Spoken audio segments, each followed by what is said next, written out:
Beer ఫ్యాక్టరీలకు మాత్రం నీళ్లు ఆగద్దు, ఫుల్గా నీళ్లు ఇవ్వండి, బీర్ ఫ్యాక్టరీలు మంచిగా చూసుకోండి అని చెప్తుండ్రు.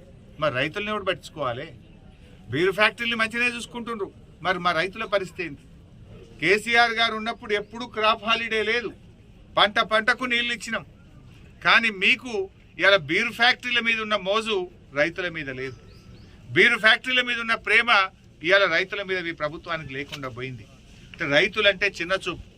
రైతులకు ఎరువులు దొరికాయి, రైతులకు బోనస్ పైసలు పడాయి, రైతులకు రైతు భరోసా రాదు, రైతులకు బీర్ ఫ్యాక్టరీలకు నీళ్ళు ఇచ్చి రైతుల పంటలు ఎండబెడతారు. ఇదేనా రైతుల మీద మీకున్న ప్రేమ?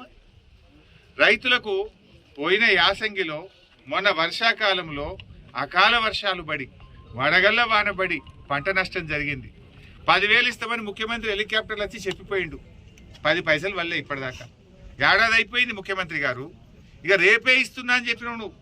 పోయిన యాసంగి రాళ్ళ వాన పడ్డ పైసలు, పోయిన యాసంగిలో అకాల వర్షాల వల్ల పడ్డ పైసలు కానీ, మొన్న వచ్చిన తుఫాన్లో జరిగిన నష్టానికి అటు వరి చేనులు కానీ, పండ్ల తోటలు కానీ, ఇతర పంటలు నష్టపోయిన రైతులకు ఒక్క పైసా కూడా ఈ ప్రభుత్వం సాయం చేయలేదు.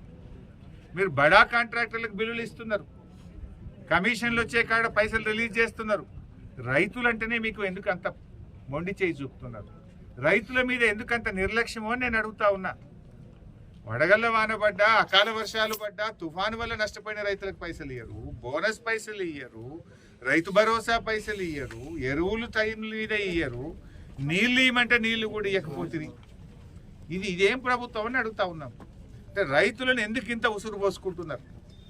మాటల్లోనేమో రైతుల ప్రభుత్వం, చేతల్లోనేమో వ్యాపారవేత్తల మీద ప్రేమ మీకు, బీర్ కంపెనీల మీద ప్రేమ మీకు.